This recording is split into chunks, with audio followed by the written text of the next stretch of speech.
Unaware of the danger approaching, Captain Todd maneuvered the rough waters off the shore of Simulia.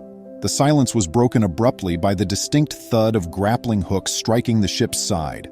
Welcome to USA Stories channel. Do not forget to subscribe and activate the bell button to receive all new updates.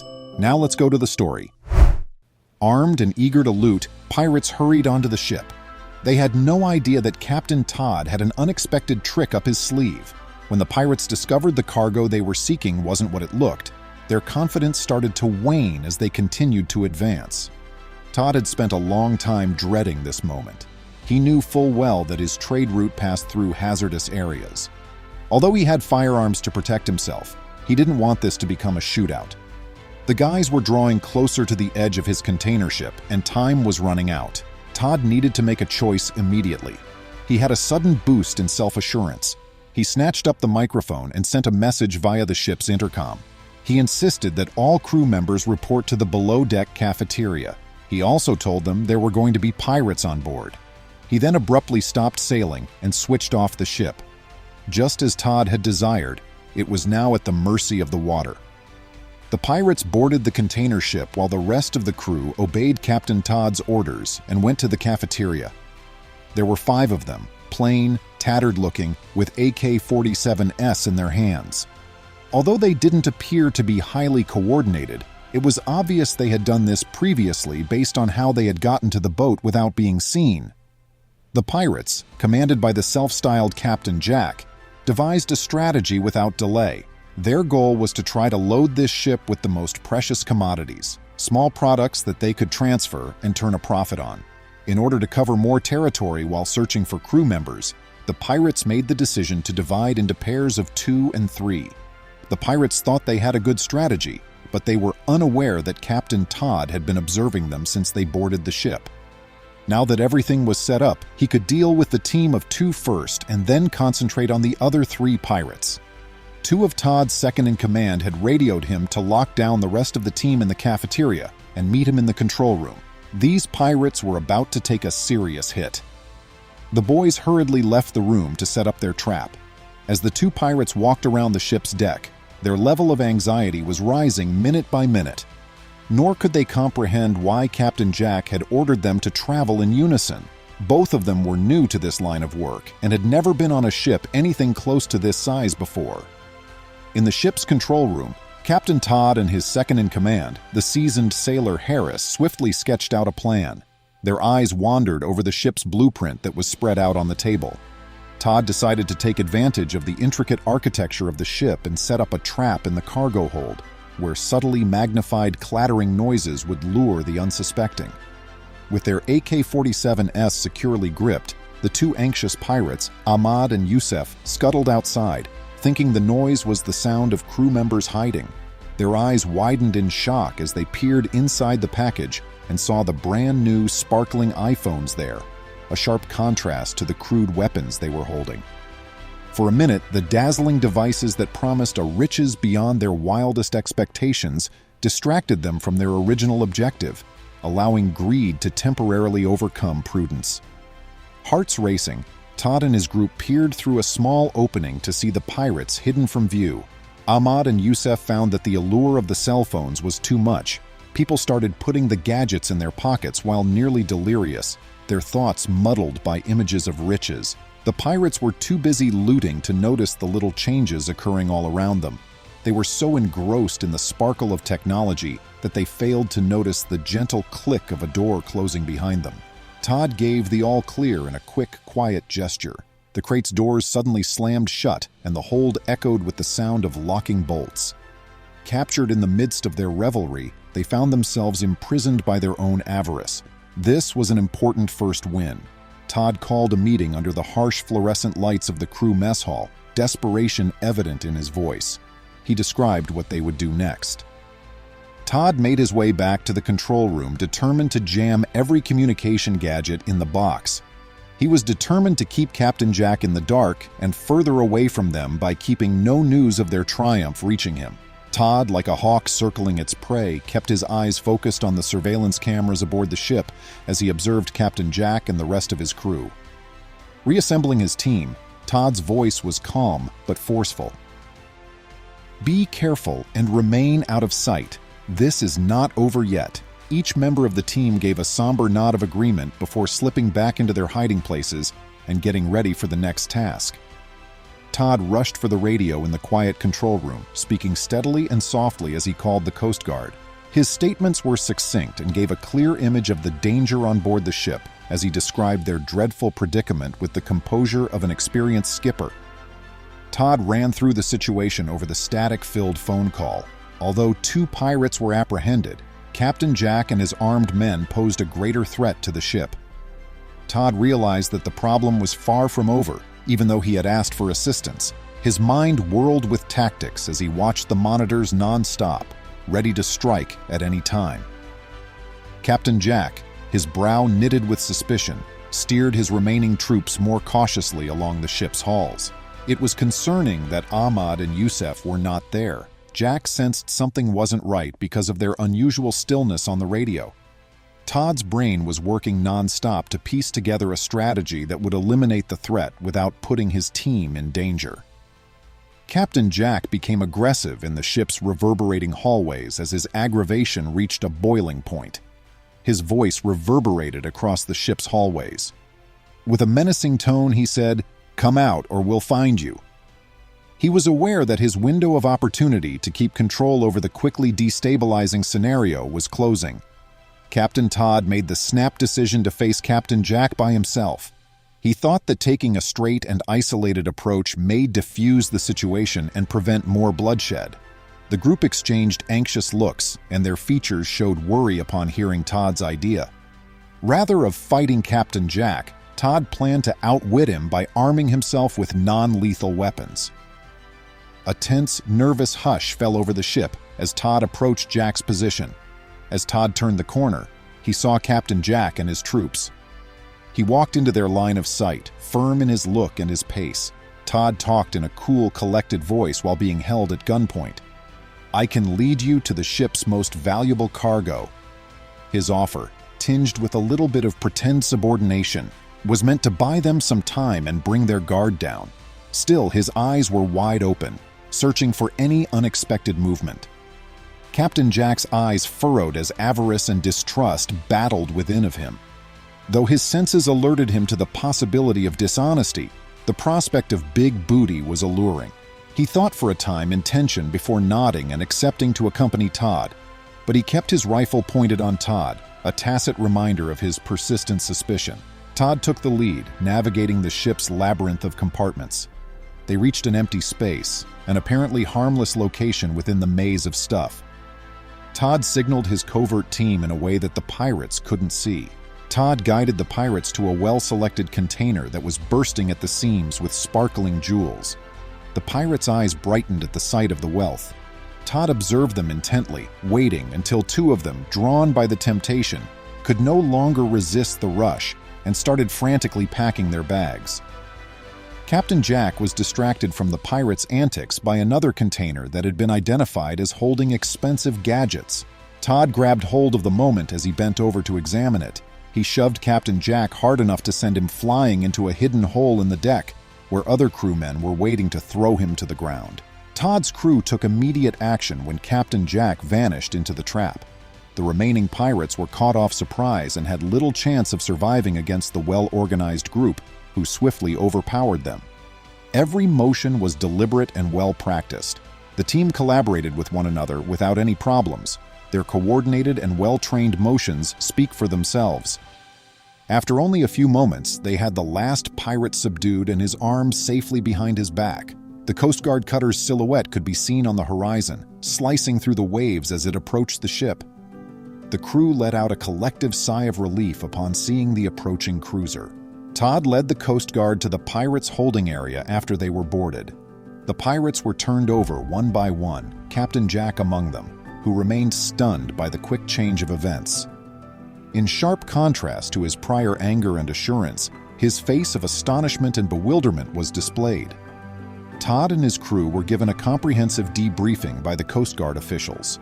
They nodded in recognition of the crew's bravery and resourcefulness as they listened closely to Todd's account of what happened. Their expressions of appreciation reverberated throughout the ship. praising the crew for their bravery and the vital part they played in preventing an impending catastrophe. A few minutes of following the sound through his garden led Martin to a small opening underneath his porch. This deck leading up to his front door was raised about 3 feet off the ground, a long, shallow space free underneath. Martin squatted down and stuck his head into the dark, damp space underneath his porch. This bird was about to completely turn one man's life upside down. The baby creature was discovered in the strangest of places, and when the man who found it brought the baby bird to his local vet, things really got crazy. Something is present there. What is that? Martin caught sight of a little item, and then something moved. The man crept curiously deeper into the area until, at last, he came to what he was looking for. What the hell? This was no common garden bird. Martin had a gut feeling that something was up with this. He was curious, but he also didn't want to get involved too much. Martin took a different tack since he was aware that excessive human interference would probably cause a mother to abandon her nest. Martin positioned the entire nest, complete with young bird, in the middle of his yard. He positioned himself behind the kitchen window so that he could get a clear view of the chirping bird, and waited for the baby's mother to come back there. But no parent came to feed her after she stared at them for 4 hours. Martin eventually gave up and brought the animal inside. He gave her some of his fishing maggots as he could see it was hungry. And that's when something else odd occurred. Was her ankle sprained? Seeing the poor animal trying to walk broke Martin's heart, so he decided to get assistance. Concerned, the guy contacted his neighborhood veterinarian and asked if he could stop by for a brief examination. Martin placed the animal in a box on his passenger seat and drove to the veterinarian's office. When Martin arrived at the veterinary clinic, the doctor personally greeted him. The situation began when Martin set the box containing the bird on the veterinarian's table. The veterinarian circled the inquisitive bird several times, noting things as he went. A few minutes passed in silence, at which point the doctor said to himself, "Sprained ankle, ichthyornis characteristics." The veterinarian constructed a splint for the bird's leg, but Martin could see that the vet's mind was occupied with more ideas than just bandaging a bird. The man no longer exuded such confidence. "This is amazing," the veterinarian said. "I've never seen anything like this," among other things. The bewildered doctor turned to his desk and turned on the computer after that remark. Martin watched the doctor's monitor, hoping to see any hints, even though he was still in the dark. Martin noticed many photographs of a big bird flashing by after a minute or so. The animal, staring at the newborn bird before him, appeared both bizarre and strangely familiar. Was this a mature animal or something else? Martin was a little afraid since the thing had a menacing appearance. The doctor then turned his chair and stated, "This animal shouldn't be allowed to exist. You won't believe this. This finding has shocked me to no end." The physician went on to say that more than 20 years ago, this particular species was listed as extinct in all global databases. The vet said that even if Martin couldn't accept it, it had to be real. After examining every unique characteristic of the animal, it passed inspection. "Where did you report finding it beneath your porch?" Though it wasn't the last question, Martin nodded. Where would the mother be if Martin had discovered the baby? Many of Martin's queries were addressed by his veterinarian, but he also added some worrying parts to the jigsaw. This infant and her family may be the last of their kind on the earth if this bird is considered to be an extinct species. This was simultaneously amazing and terrifying. Once more, the young bird stayed eerily silent. That wasn't entirely pointless, though. We'll see why a little later. Meanwhile, the vehicle had returned to Martin's driveway, and the two men set out to find this incredibly uncommon bird. There was a woman waiting for them when they arrived at the porch where this tale began. When Martin first saw her, he was a little bewildered, but the veterinarian reassured him that she was much needed in this circumstance. The veterinarian brought in an expert to assist while closing up business. One of the state's foremost ornithologists, Melissa Brown, went by that name. She would be the one to know everything about native birds. The three of them crossed the porch to the edge where the 3-foot opening was. Martin pointed into the dark hole and added, "This is where I spotted her. all the way in the very back. She explained to the two guys that just one egg is laid by this kind of bird at a time while displaying the fragments.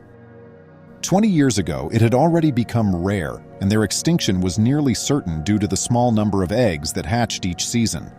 But this one made it through somehow. Although it's incredible, there was one small issue. The fact that this baby bird was here by itself was not a good omen because, in the case of this unusual bird, mothers seldom leave their young. Additionally, the mother stays with her young all the time while the father goes searching for food. Martin clarified that he did not see the mother throughout his 4 hours of waiting. That is not favorable. This type of mother would typically always go back to get her child. Thus, the absence of this event indicated that something was preventing her from coming. However, what? She reiterated that this family of birds deserved to be protected since it was likely the last of its species. Martin was ecstatic to see these enormous claw prints, but he was also a little anxious. It was time for them to go. The veterinarian advised Martin not to bring the newborn bird inside, even if he wanted to. He mentioned that they may require the young bird's cry to entice her mother. As they walked the track out from his garden, Martin nodded and hugged the box close to his breast. The tiny bird's chirps resounded through the trees as the route carried them into the woodland. Following 30 minutes or so of strolling and attempting to locate the route, an unexpected event occurred. The little bird chirped loudly and got a response this time that was deeper in pitch. The three of them kept quiet as they walked through a section of the woodland that was open, dodging fallen branches. She extended her hand and motioned for Martin to bring her the box containing the bird. Melissa set the tiny bird in the middle of the woodland floor, and Martin obeyed. They waited now. The baby's chirping became louder, indicating that she knew who her mother was. She must have called attention because a moment later, a giant shadow came down from overhead and landed on the forest floor next to her. Martin had seen larger birds at zoos before, but this one was enormous. What makes a mother bird abandon her offspring in such a manner? And why did the little bird have such easy faith in people? The expert did, however, abruptly appear to be getting closer. "What are you doing?" Melissa approached the two birds, shushing them and requesting their trust. Although Martin and the veterinarian were unable to make sense of the situation, it appears that the specialist saw anything unusual. She looked to have changed in attitude. It seemed as though she had discovered a fresh type of confidence, the kind that could only be attained via learning new things. However, what was it? Melissa approached the two birds with composure and ultimately stood next to them, as Martin and the veterinarian observed intently. The mother and her child, for whatever reason, never lost their composure. The image was already uncanny, but it was about to become even more bizarre. With a smile, Melissa invited the two men to emerge from hiding and accompany her. With a perplexed expression, Martin instructed the woman to deliver the bad news first. "Unfortunately, we have not succeeded in our quest since this bird is not the extinct species that we believe to exist today. However, that does not negate the uniqueness of these organisms." Martin watched as the woman caressed the bird's plumage as the specialist described the harpy eagle as a unique species of bird. Particularly this one, it was still one of the rarest and biggest species of eagle. Melissa told them there were only perhaps 1,000 feathers remaining on Earth and displayed the colors of the feathers. "But how are you able to touch it?" "The harpy eagle is among the world's most intelligent birds," according to Melissa, who grinned. She said they had a reputation for being kind and trustworthy toward others. She also acknowledged how much their look resembled that of the extinct species. I was fooled as well.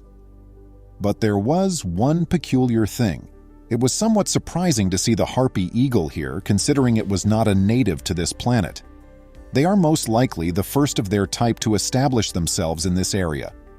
The specialist continued by elucidating the child's desertion. She surmised that the eagle reasoned that a human could provide better care for her young than she could because of the injury to the juvenile bird and the animal's faith in people. These were stunning, forceful, and for the most part quite clever birds, and for some reason the mother bird's scheme was flawless. Her youngster was feeling much better than when they'd first been wrapped. Martin gained a whole new respect for the natural world and this particular type of bird. A minute later, the father arrived via plane. The three took a step back and marveled at the passionate sight that was playing out in front of them. The newborn bird was poked by both parents, who then picked it up off the ground and carried it to a neighboring tree. A sensation of warmth welled up inside Martin. This trip was incredible. Thank you. A man purchases a new home. Then he feels compelled to excavate in his backyard. Numerous police units were stationed along a riverside and a nearby farmer's backyard, and the sound of their sirens could be heard everywhere. What appeared in front of their eyes was something that initially defied explanation, something that a farmer on a casual stroll in his lawn had found so unexpectedly. This morning began as any other day for that farmer, Jose.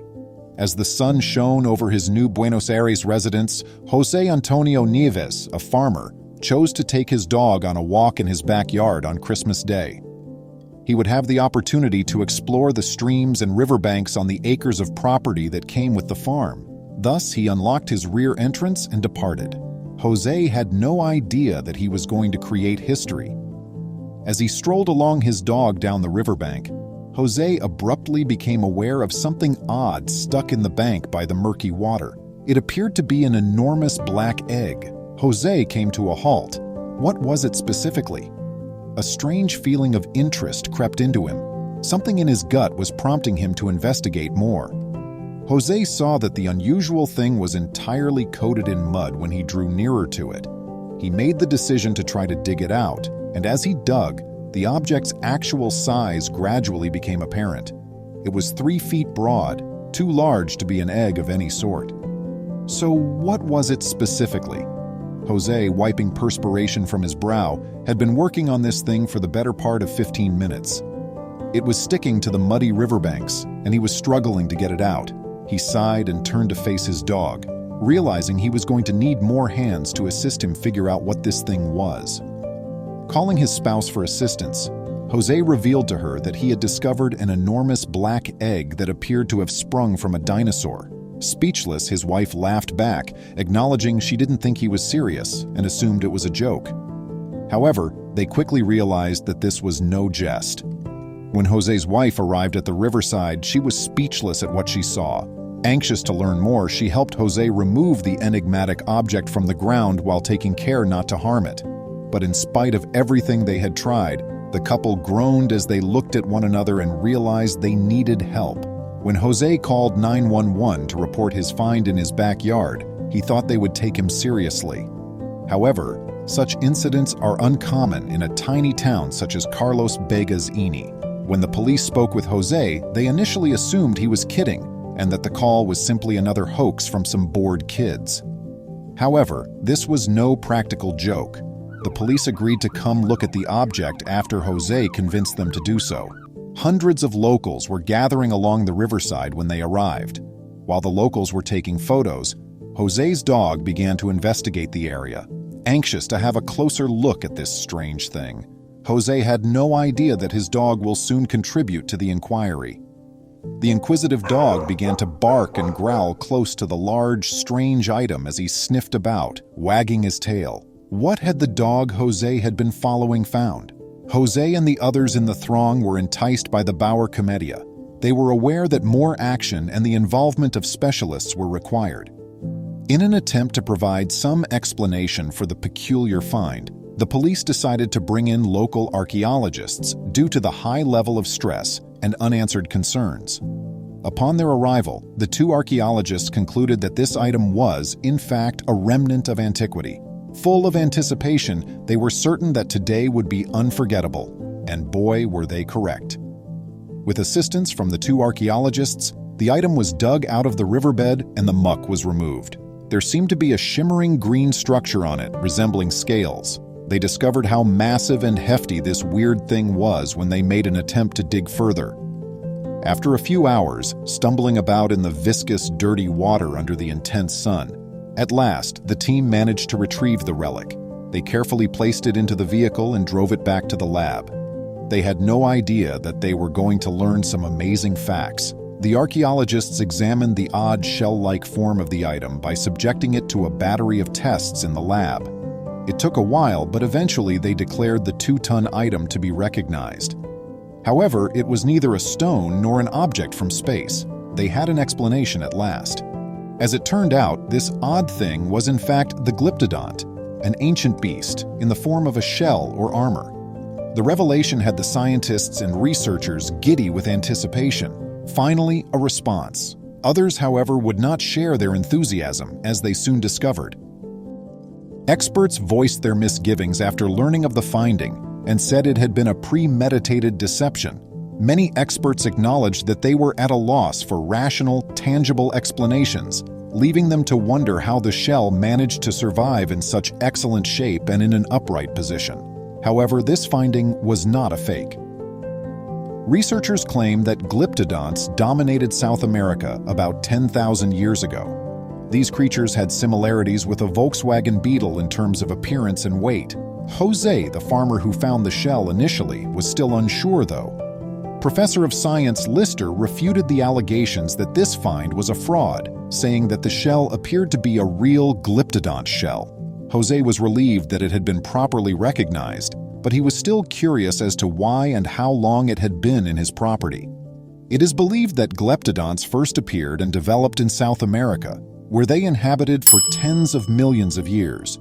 Uruguay, Argentina, and Brazil have traditionally been the locations of their remains. However, one thing continued to stump scientists. Scientists studying the shell discovered that the opening for the head was located in a different location from the one for the tail. Scientists asserted that the hole did not appear to be the result of a battle, suggesting that other causes may have contributed to the damage, potentially most recently. The enormous fossil, which measured almost 3 feet, was discovered on the property.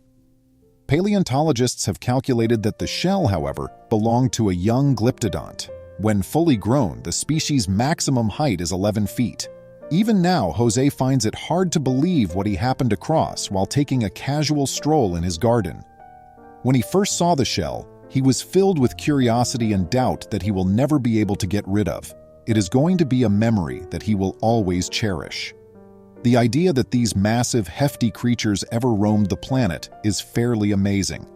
And it's because of this farmer's surprising discovery of the glyptodont that researchers across the globe have learned more about this mysterious beast. It only goes to demonstrate how many mysteries there are on Earth just waiting to be solved. Who knows, maybe you'll find one the next time you go for a leisurely stroll in your garden. Please remember to subscribe to our channel, give us a thumbs up, and turn on the notification bell so you won't miss any of our videos. If you enjoyed the tale, the next video that plays on your screen will probably move you too.